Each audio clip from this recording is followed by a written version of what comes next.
அனைவருக்கும் வணக்கம். கடந்த பல வருடங்களாக ஐஏஎஸ் ஆஸ்பிரன்ஸ்க்கு ஃபெசிலிட்டிஸ், ஆப்பர்ச்சுனிட்டிஸ் இதெல்லாம் அதிகமாக தான் இருக்குது. அகாடமிஸ் அதிகமாக இருக்குது. நிறைய டீச்சர்ஸ் உருவாகியிருக்காங்க.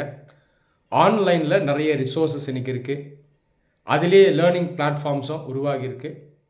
ஆன்லைனில் பார்த்தீங்கன்னா அட்வைஸ், டிப்ஸ் இதெல்லாம் நிறைய பேர் இன்றைக்கி தராங்க. எல்லாத்தையும் தாண்டி கடந்த 13 வருஷமாக ஐஏஎஸ் எக்ஸாம் சிலபஸ் மாறாமலே இருக்குது. அப்போ இந்த அளவுக்கு வசதி வாய்ப்புகள் உருவாகி இருந்தாலும் செலெக்ஷனில் பார்த்தீங்கன்னா கேண்டிடேட்ஸோட எண்ணிக்கை இன்றைக்கும் குறைவாக தான் இருக்குது. சரி, இதற்கு ஒரு முக்கிய காரணம் என்ன அப்படின்னு நம்ம நேர்மையாக ஆய்வு செஞ்சோன்னா, சில அகாடமிஸும் டீச்சர்ஸும் தெரிஞ்சோ தெரியாமலையோ ஒரு தவறை பண்ணிக்கிட்டே இருக்காங்க. அது என்ன அப்படிங்கிறத நான் இப்போ சுட்டி காட்ட விரும்புகிறேன். ஒரு டீச்சராக எனக்கு இதை சுட்டி காட்ட வேண்டிய ஒரு டியூட்டி இருக்குது. அகாடமிஸும் சரி, டீச்சர்ஸும் சரி, நான் சொல்லக்கூடிய இந்த உண்மையை தயவுசெய்து பாசிட்டிவாகவும் கன்ஸ்ட்ரக்டிவாகவும் எடுத்து ஸ்டூடெண்ட்ஸ்க்கு ஃப்யூச்சரில் ப்ராப்பராக சர்வ் பண்ணணும் அப்படின்றது என்னுடைய வேண்டுகோள். சரி, வருடம் ஐஏஎஸ் எக்ஸாம் ஃபைனல் ரிசல்ட் வந்ததுக்கப்புறம் இந்த எக்ஸாமினேஷனை சக்ஸஸ்ஃபுல்லாக கிளியர் பண்ணுறாங்க இல்லையா இந்த கேண்டிடேட்ஸ். இதில் சில பேர் நல்ல ரேங்க் எடுத்திருப்பாங்க, அவங்கள டாப்பர்ஸ் அப்படின்னு நம்ம சொல்கிறோம். சரி, ஜென்ரலாக எக்ஸாமினேஷனை கிளியர் பண்ணுறவங்களையும் இந்த டாப்பர்ஸையும் என்ன பண்ணுவாங்கன்னா, இந்த அகாடமிஸும் சரி, டீச்சர்ஸும் சரி, ஸ்டூடெண்ட்ஸ்க்கு எக்ஸ்போஸ் பண்ணுவாங்க. சரி, எக்ஸ்போஸ் பண்ணுறது கரெக்டாக இல்லையா அப்படின்னு கேட்டிங்கன்னா அது நியாயமானது தான். ஏன்னா இந்த செலக்ட் ஆகக்கூடிய கேண்டிடேட்ஸ் ஆஸ்பிரன்ஸை மோட்டிவேட் பண்ணுவாங்க. அவங்கள பார்க்கும்போது இவங்களுக்கு ஒரு உத்வேகம் வரும், ஒரு ஆசை வரும், வேகம் வரும். நாமளும் இந்த எக்ஸாமினேஷனை கிளியர் பண்ணணும் அப்படின்ற ஒரு எண்ணம் உருவானால் தான் அவங்களால கிளியர் பண்ண முடியும். அதனால் இவங்களை எக்ஸ்போஸ் பண்ணுறது தவறு கிடையாது. இரண்டாவது, அந்த அகாடமி பார்த்திங்கன்னா அந்த ஸ்டூடெண்ட்டுக்கு டீச் பண்ணியிருப்பாங்க. ஸோ அந்த அகாடமி ஒரு இன்ஸ்டியூஷனாக அந்த ஸ்டூடெண்ட்க்கு கான்ட்ரிபியூட் பண்ணியிருப்பாங்க. அந்த ஸ்டூடெண்ட் வந்து அந்த அகாடமியினுடைய ஒரு படைப்பு தான். அப்போது இவர் வந்து என்னுடைய கோச்சிங்கில் வந்திருக்காரு அப்படின்னு சொல்கிறதும் தவறு கிடையாது. ஆனால் இதில் ஒரு பெரிய தவறு நடக்குது. என்ன அப்படின்னு பார்த்தோம்னா, பல வருடங்களாக இந்த செலக்ட் ஆகக்கூடிய கேண்டிடேட்ஸ் இருக்காங்க இல்லையா, இவங்க தங்களை ஆஸ்பிரன்ஸ் முன்னாடி எக்ஸ்போஸ் பண்ணும்போது எது அவங்கக்கிட்டேருந்து இவங்ககிட்ட வந்து சேருது அப்படின்னா, எது தேவையோ வந்து சேர்றதில்ல, தேவையற்ற விஷயங்கள் வந்து சேருது. இப்போ செலக்டான ஒரு நபர் அவர் என்ன அட்வைஸ் பண்ணணும் அப்படின்னா, இந்த எக்ஸாமுக்கு பொதுவாக எப்படி படிக்கணும், உங்களுடைய மனநிலை எப்படி இருக்கணும், நீங்கள் நல்லா டிசிப்ளின்டாக இருக்கணும், ஹார்ட் ஒர்க் பண்ணணும், தேவையானதை படிக்கணும். ஒருவேளை ஒரு டீச்சர் கீழேயோ அகாடமி கீழே இருக்கீங்கன்னா அந்த சிஸ்டமில் நீங்கள் ப்ராப்பராக தொடர்ந்து இருந்து அவங்க சொல்லித்தரதை ஃபாலோ பண்ணணும். ஒருவேளை செல்ஃப் ஸ்டடி பண்ணாலும் அதை நீங்கள் டிசிப்ளின்டாக பண்ணணும். ஆனால் தேவைப்படுற இடங்களில் நீங்கள் அட்வைஸ் வாங்கணும். இந்த மாதிரி பொதுவான அட்வைஸ் கொடுக்கணும். அது இல்லாமல் பர்சனலாக அந்த செலக்டான நபர் அவர்கிட்ட இருக்கக்கூடிய இந்த பாசிட்டிவ் ட்ரெய்ட்ஸை ஷேர் பண்ணலாம். நான் சுறுசுறுப்பாக இருப்பேன், எனக்கு பாசிட்டிவ் தாட்ஸ் தான் வரும், என்னை நானே மோட்டிவேட் பண்ணுவேன், நான் வீழ்ந்தாலும் திரும்ப எதிர்த்து ஓடுவேன், அப்படிப்பட்ட ஒரு நபர் நான். இந்த மாதிரி விஷயங்களை தான் அந்த ஸ்டூடெண்ட்க்கு அவர் வந்து கடத்தி கொண்டு போகணும். ஆனால் இந்த மாதிரி நடக்குதா அப்படின்னு பார்த்தீங்கன்னா அன்ஃபார்ச்சுனேட்டாக இந்த மாதிரி நடக்கிறது இல்லை. செலக்ட் ஆகக்கூடிய கேண்டிடேட்ஸ் பொதுவாக இப்போ என்ன சொல்கிறாங்க அப்படின்னா, டிப்ஸாகவும் ஷார்ட்கட்ஸாகவும் நிறைய விடயங்களை ஸ்டூடெண்ட்ஸ்க்கு சொல்கிறாங்க. உதாரணத்துக்கு ஒரு சில புக்ஸை படித்தா நீங்கள் ஈஸியாக செலக்ட் ஆகலாம். கரண்ட் அஃபேர்ஸை எப்படி வேகமாக படிக்கிறது, அதற்கான வெப்சைட்ஸ் எது, அதற்கான புக்ஸ் எது, எப்படி குயிக்காக ரிவிஷன் பண்ணுறது, இந்த மாதிரி விடயங்களை தான் சொல்கிறாங்க. இது ஸ்டூடெண்ட்ஸ்க்கு எப்படி போய் சேருதுன்னா ஷார்ட்கட்ஸாக போய் சேருது. இப்போது ஸ்டூடெண்ட்ஸுடைய மனநிலை எப்படி இருக்குன்னா, இந்த நபர் செலக்ட் ஆகிட்டார், இவர் சில டிப்ஸ் ஷார்ட்கட்ஸ்லாம் நமக்கு சொல்கிறாரு, இதை நம்ம ஃபாலோ பண்ணிட்டா வேகமாக நம்ம இவரை மாதிரியே செலக்ட் ஆகிடலாம் அப்படின்ற தவறான புரிதல் இவங்களுக்கு வந்துடுது. இதனால் என்ன ஆகுதுன்னா, இந்த ஆஸ்பிரன்ஸ் எக்ஸாமினேஷனுடைய நேச்சரை புரிஞ்சுக்கிறது இல்லை, இந்த படிக்கக்கூடிய அந்த ஒட்டுமொத்த ப்ராசஸை அவங்க புரிஞ்சுக்கிறது இல்லை, அந்த ஸ்டடியிங் ப்ராசஸ் கீழே வரக்கூடிய முக்கியமான ஆக்டிவிட்டீஸை எப்படி இன்டெகிரேட்டடாக செய்யணும் அதை அவங்க புரிஞ்சுக்கிறது இல்லை. அப்போ என்ன ஆகுதுன்னா, பேசிக்ஸை கற்றுக்காம இவங்க என்ன பண்ணுறாங்கன்னா, வேகமாக நம்ம செலக்ட் ஆகிடலாம் அப்படின்னு நினச்சி இந்த குறுக்கு வழிகளை இவங்க ஃபாலோ பண்ணுறாங்க. இந்த ஒரு முக்கிய காரணத்தினால நிறைய கேண்டிடேட்ஸ்னால எக்ஸாமினேஷனை கிராக் பண்ண முடியல. ஃபைனல் ரேங்க் லிஸ்ட்டில் வர்றதை தாண்டி ப்ரிலிம்ஸ் எக்ஸாமை கூட நிறைய பேரால் இன்றைக்கி கிராக் பண்ண முடியல. அதனால் இந்த ஒரு நிலை மாறணும். ஒரு உதாரணத்தோடு நான் அதை எக்ஸ்பிளைன் பண்ண விரும்புகிறேன். என்னுடைய பர்சனல் லைஃப்பில் ஒரு எக்ஸ்பீரியன்ஸை நான் ஷேர் பண்ண விரும்புகிறேன். நான் சின்ன வயசில் கிரிக்கெட் பிளேயராக இருந்தேன். இப்போயுமே நான் கிரிக்கெட் விளையாடுவேன். அப்போது ரெகுலராக விளையாடுவேன். நான் ஒரு கிளப்பில் கிரிக்கெட் விளையாடுறதுக்கு சேர்ந்தேன். ஒரு சின்ன கிளப் தான், மிடில் கிளாஸ் பீப்புள் விளையாடுற கிளப் தான். அந்த கிளப்பில் நீங்கள் பார்த்தீங்கன்னா அந்த பிளேயர்ஸை டிவைட் பண்ணியிருப்பாங்க. அண்டர் 12, அண்டர் 13, அண்டர் 14, அண்டர் 15 அப்படின்னு ஏஜ் கேட்டகரியை வச்சு. அதில் சில பிளேயர்ஸ் என்ன பண்ணுவாங்கன்னா, ஓரளவுக்கு நல்லா விளையாடி ஏதாவது ஒரு அவார்டை வின் பண்ணியிருப்பாங்க, அல்லது ஒரு லெவலை தாண்டி போயிருப்பாங்க, டிஸ்ட்ரிக்ட் லெவலுக்கோ ஸ்டேட் லெவலுக்கோ போயிருப்பாங்க. அந்த அகாடமியில் இருக்க கோச் என்ன பண்ணுவார் அப்படின்னா, நாங்கள் ப்ராக்டிஸ் பண்ண போகும்போது ப்ராக்டிஸ் ஆரம்பிக்கிறது முன்னாடி அந்த பிளேயர் இருக்கார் இல்லையா, ஓரளவுக்கு அச்சீவ் பண்ணவர் அல்லது நல்லாவே அச்சீவ் பண்ணவர், அவரை கூப்பிட்டு எல்லாருக்கும் இன்ட்ரடியூஸ் பண்ணுவாங்க. எல்லாருமே இருப்போம், எல்லா டிவிஷன்லேயும் இருப்போம், அண்டர் 12, அண்டர் 13, அண்டர் 14 அப்படி இருக்கும். அந்த ஜெயிச்சு அந்த நபரை இன்ட்ரடியூஸ் பண்ணுவாங்க. நாங்கள் எல்லோரும் அவரை பாராட்டுவோம், கிளாப் பண்ணுவோம்.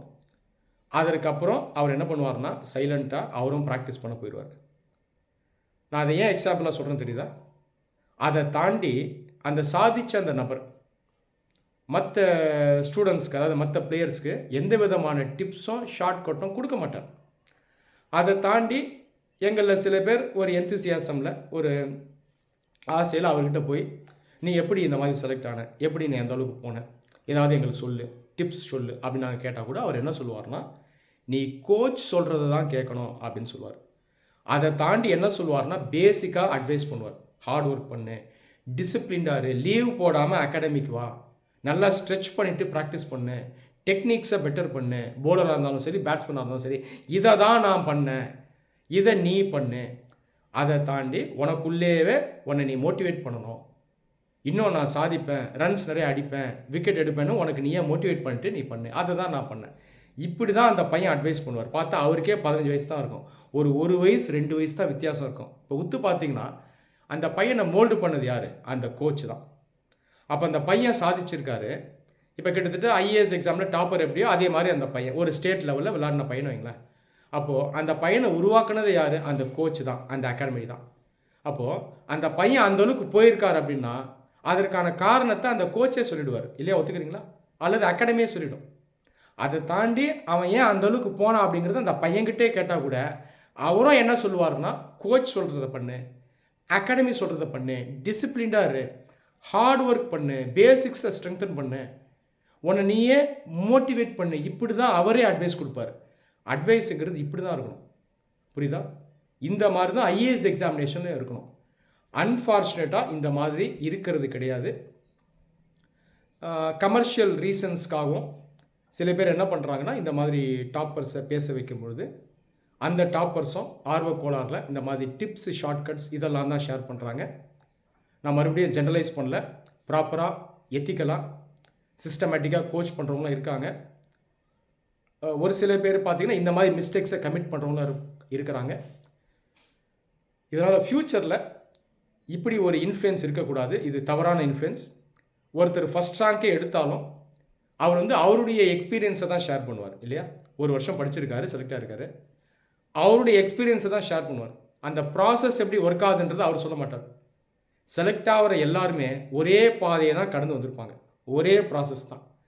அந்த ப்ராசஸ்க்குள்ளே என்னெல்லாம் இருக்கும் அப்படின்னு பார்த்தீங்கன்னா, மனப்பாடம் பண்ணக்கூடாது, புரிஞ்சு படிக்கணும், சிலபஸ் ஓரியன்டாக படிக்கணும், தேவையில்லாத படிக்கக்கூடாது, லிமிட்டட் நம்பர் ஆஃப் ரிசோர்ஸ்லேருந்து படிக்கணும், ஆழ்ந்து படிக்கணும், டீப்பாக படிக்கணும், கான்செப்ட்ஸ்லாம் படிக்கணும், படித்ததையே திரும்ப திரும்ப படிக்கணும், அதாவது ரிவைஸ் பண்ணணும், அதை ப்ராக்டிஸ் பண்ணணும். ப்ராக்டிஸுங்கிறது எழுதி பார்க்கணும், பிஓக்யூ சால்வ் பண்ணணும், டெஸ்ட் எடுக்கணும், ஃபீட்பேக் வாங்கணும்.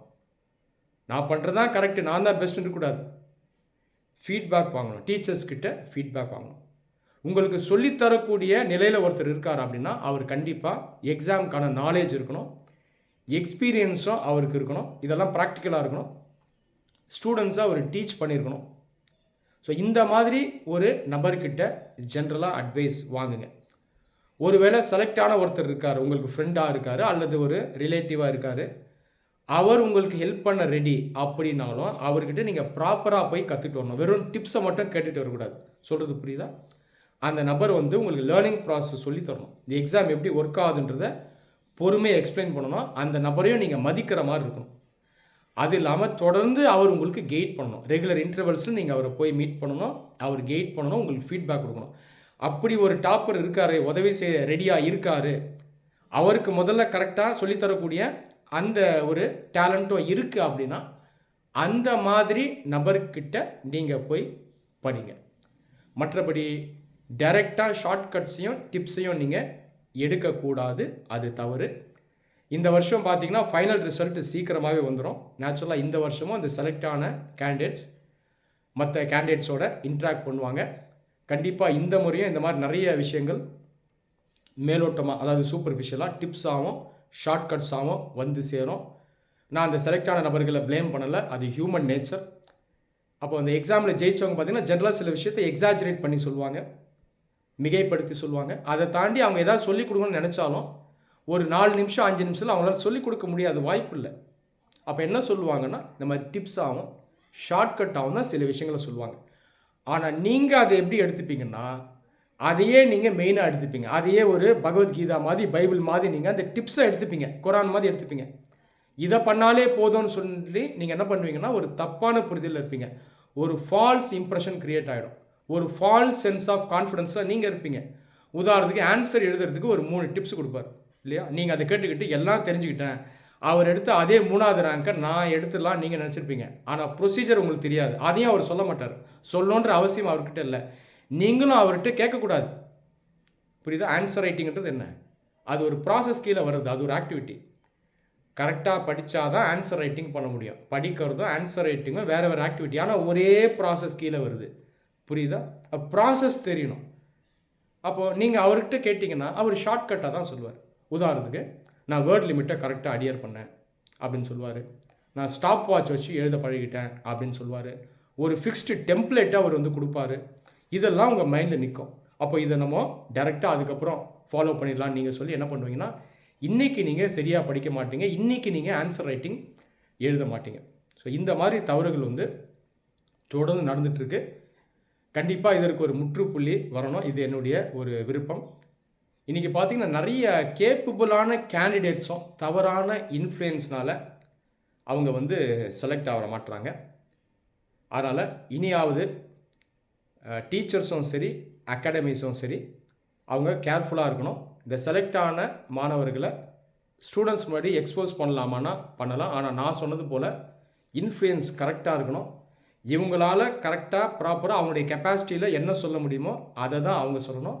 அதை தாண்டி சொல்லி கொடுக்கணுன்னா அவர் பேசுகிறாரு இல்லையா, அவர் பேசும்போதே அவரோட சேர்ந்து அவருக்கு சொல்லி கொடுத்த டீச்சர் அல்லது மென்டர் அவர் வந்து மற்ற ஸ்டூடெண்ட்ஸ்க்கு ஃபர்தராக சொல்லித்தர்றது தான் கரெக்டாக இருக்கும். இதுதான் எத்திக்கலும் கூட. எல்லா ஃபீல்டும் இந்த மாதிரி தான்.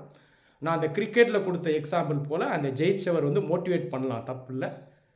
அவர்கிட்ட இருந்து அவருடைய பெர்சனாலிட்டியை நீங்கள் கற்றுக்கணும். பெர்சனாலிட்டி கீழே நீங்கள் டிசிப்ளினை கற்றுக்கணும், ஹார்ட் ஒர்க்கை கற்றுக்கணும், இதெல்லாம் கற்றுக்கணுமே தவிர அவர்கிட்டருந்து நீங்கள் நேரடியாக டிப்ஸோ ஷார்ட்கட்டோ வாங்கக்கூடாது.